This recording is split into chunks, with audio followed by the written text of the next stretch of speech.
You know that feeling when you spend a whole weekend planting flowers, you water them, you care for them, and then by mid-July, they're done, just gone. And you're left staring at a yard that looks like it gave up on summer before summer even peaked. I've been there, more times than I want to admit. I used to drive past my neighbor's place and wonder what she knew that I didn't, because her garden was exploding with color from June all the way through the first frost. Meanwhile, mine looked like it retired in July. I tried annuals. I spent money every single spring replanting the same beds. And honestly, it felt like throwing cash into a hole in the ground. Then I started doing what I should have done from the beginning. I went back to basics. I tested, I failed, I adjusted, and I finally built a garden that blooms for months without me babying it every week. Today, I'm going to share the 10 longest blooming perennials I've found after years of growing on our homestead here in the US. These are plants that earn their place. And I'll tell you right now, the one at number 3 completely changed how I think about summer color. So stay with me, because that one alone is worth your time. We're starting from number 10 and working our way down, and trust me, it gets better the further we go. Number 10, Coreopsis. If you want a plant that just refuses to quit, Coreopsis is a great place to start. This native perennial produces bright yellow, gold, or even pink daisy-like flowers starting in late spring, and keeps going strong all the way through early fall. We're talking 4 to 5 months of bloom time on a single plant, with almost no intervention from you. What I love about Coreopsis is that it actually thrives on neglect. Rich soil makes it floppy and lazy. Give it lean, well-drained soil, full sun, and it'll reward you with more blooms than you can count. I grow the moonbeam variety along my fence line, and it's one of the most reliable performers I have. The soft yellow color pairs with almost anything, and the bees absolutely love it. The key to keeping it blooming as long as possible is deadheading. Just snip off the spent flowers every week or two, and it keeps pushing new ones. If you let it go to seed too early, it starts to slow down. But spend 5 minutes a week on it, and this thing will outlast most of your garden by weeks. Hardy in zones 4 through 9, drought tolerant once established, and it spreads slowly to fill in bare spots over time. It's not flashy, but it's honest work, and that's exactly what I want from a plant. Number 9, Salvia. Now here's a plant that earns serious respect. Perennial Salvia is one of the hardest working bloomers. Depending on your variety, you can get blooms from May all the way into October, especially if you cut it back after the first flush. The tall spikes of purple, blue, or violet flowers are striking. They stand upright, they don't flop over in the rain, and they bring in pollinators like you wouldn't believe. I've seen more hummingbirds around my salvia plants. The variety I keep coming back to is May Night. It's incredibly vigorous, deep violet. After the first bloom, I cut it back by about a third, and it comes back hard in late summer. That second flush is sometimes even better. Full sun is non-negotiable for salvia. It needs good air circulation too. Don't crowd it. But other than that, this is a genuinely low-maintenance plant. It's drought-tolerant, deer stay away, and it comes back stronger. Zones 4 through 8 for most varieties. If you're in a warmer climate, look into the native Texas sage or Salvia greggi. Those bloom almost year-round in the right conditions. Number 8, Black-Eyed Susan. This one is as American as it gets. Black-Eyed Susan is a native prairie plant. And it blooms like it has something to prove. You'll get flowers from late June all the way through September. What I like most about Rudbeckia is how tough it is. It handles heat, it handles drought, it handles clay soil. It's not picky, and it multiplies every year so you get more plants without spending more money. I cut mine back by about half in late spring to promote bushier growth and more flower stems. And then I deadhead through the season to keep the blooms coming. At the end of the season, I leave the seed heads standing.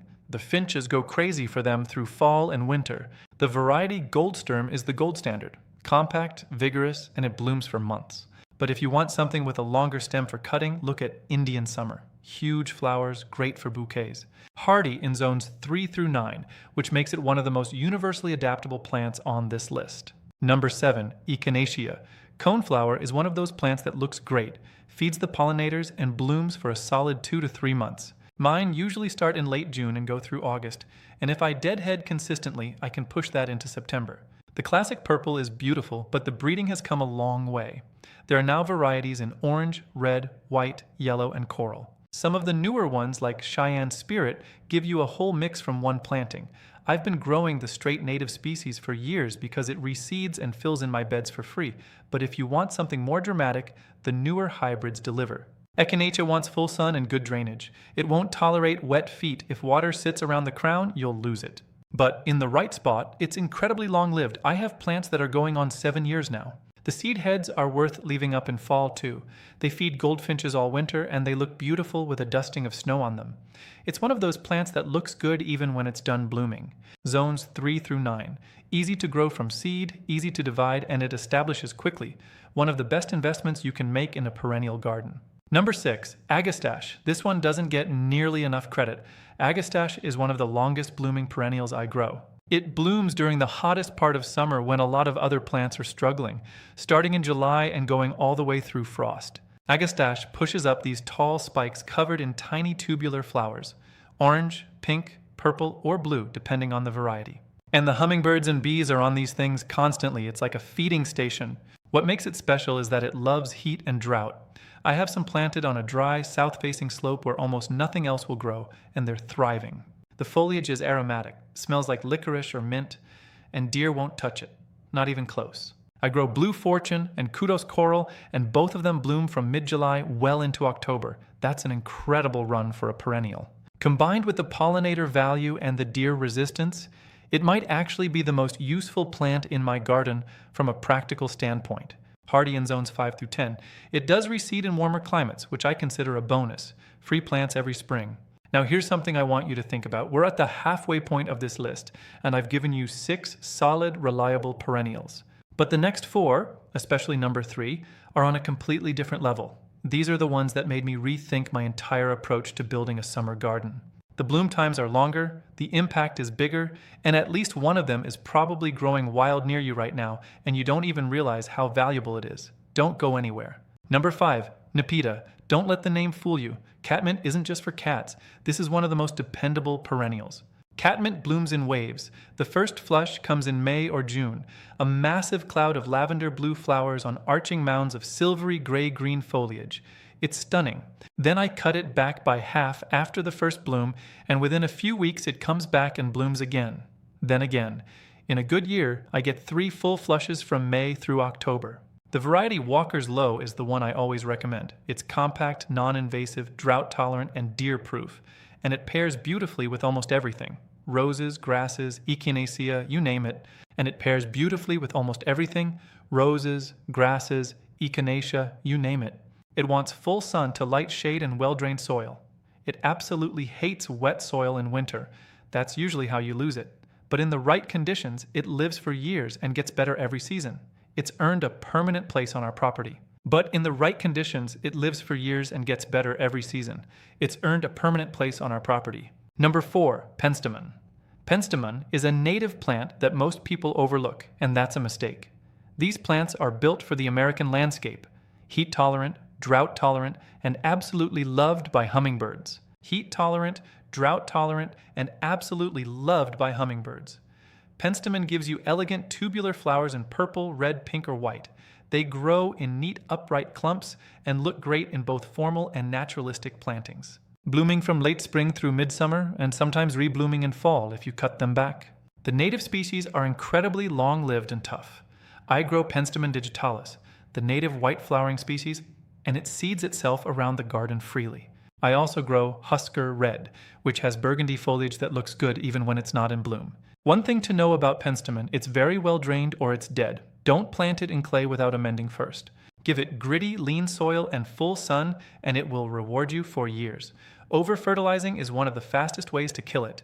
It genuinely prefers poor soil. Hardy in zones 3 through 9 depending on species. Native plants, long blooms, hummingbird magnet. This is a plant that earns its space. Number 3, Gaura.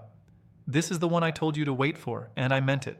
Gaura, also called whirling butterflies, changed my garden. I planted it 3 years ago on a hot, dry strip along our driveway where nothing would survive, and it has bloomed continuously from June through the first hard frost every single year without irrigation, without fertilizer, without anything from me. From June through the first hard frost every single year, without irrigation, without fertilizer, without anything from me. The flowers are delicate, small, 4-petaled blossoms in white or pink that dance on long, wiry stems in the slightest breeze.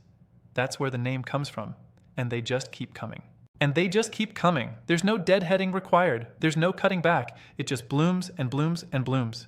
Gaura is native to the south-central U.S., so it's built for heat, drought, and poor soil. It has a deep taproot that reaches moisture other plants can't access. Once it's established, and it establishes fast, it is essentially maintenance-free. What makes it special for a homestead garden is the combination of nonstop bloom time with zero maintenance requirements. Gaura doesn't ask for anything, it's genuinely self-sufficient. The variety Siskiyou Pink has deep pink flowers that intensify in color as temperatures cool in fall. Whirling Butterflies is the classic white. Both are exceptional. Hardy in zones 5 through 9, and it reseeds reliably in warmer zones. If you plant one new thing this year, make it this one. I can't recommend it strongly enough. Number 2. Veronica. Veronica is proof that some of the best plants in the garden are the ones that don't demand your attention. This is a hard-working perennial that produces dense spikes of blue, purple, pink, or white flowers from late spring through summer, and with deadheading it just keeps going. The upright varieties like Sunny Border Blue are what I grow most. They're compact, sturdy, don't need staking, and they bloom from June through August reliably. After the main flush, I cut the spent spikes off and new ones come up within a couple of weeks. What makes Veronica exceptional is how adaptable it is. It tolerates heat, tolerates some drought once established, handles clay better than most perennials, and it grows in full sun to partial shade. That kind of flexibility is valuable on a homestead where you're filling a lot of different growing conditions. The foliage is also attractive, glossy green, weed suppressing once the clumps fill in, and it never looks ratty. It's one of those plants that looks respectable even on a bad week. Zones 3 through 8 for most varieties. Deer resistant, pollinator friendly, long blooming. If there's a more well-rounded perennial for the American homestead garden, I haven't grown it. Number 1, Rudbeckia maxima. I put this at number 1 not because it's the most famous plant on this list. It's not. Most people have never heard of it. But after growing it for 4 years, I believe it is the single most impressive long-blooming perennial for the American landscape, and it doesn't get the recognition it deserves. Rudbeckia maxima is the giant native cousin of the common black-eyed Susan. It grows 5 to 7 feet tall with massive blue-green leaves at the base and huge yellow flowers on tall, dramatic stems. It starts blooming in late June and goes straight through September and into October. That's 3 to 4 solid months of flowers on a plant that you literally do nothing with. On a plant that you literally do nothing with. No deadheading needed, no fertilizer, no supplemental watering once established. It grows in full sun to part shade, tolerates clay soil, tolerates drought, and it comes back bigger and more impressive every single year. The architectural presence of this plant is unmatched. The giant glaucous leaves alone are worth growing it for. They look like something from a tropical garden, but they're perfectly cold hardy to zone 4. They look like something from a tropical garden, but they're perfectly cold hardy to zone 4. And when those tall flower stems come up in summer with dozens of blooms swaying in the wind, it's one of the most beautiful things you can have in a naturalistic garden. The seed heads feed birds through winter. The structure adds interest to the garden even in January. And the pollinators, particularly native bees, absolutely swarm it during bloom time. If you want one plant that delivers the longest bloom time, the most impressive presence, the best wildlife value, and the least amount of work, this is it. Find it, plant it, and then get out of its way. It will do the rest. That's my list of the 10 longest blooming perennials. That's my list of the 10 longest blooming perennials for summer color. Plants I've grown, tested, and trusted on our own property. The thing I want you to take away from this is simple. The right perennials don't just survive summer, they carry it. And once they're established, they do it year after year without you spending another dollar or another weekend replanting. If you're building a perennial garden from scratch, start with 3 of these: Rudbeckia maxima, Gaura, and catmint, and you will have bloom from June through frost. That's a guarantee. If this video helped you, drop a comment below. Tell me which one you're going to plant first. And if you've got a perennial on your property that blooms all season and I didn't mention it, I want to know about it. See you in the next one.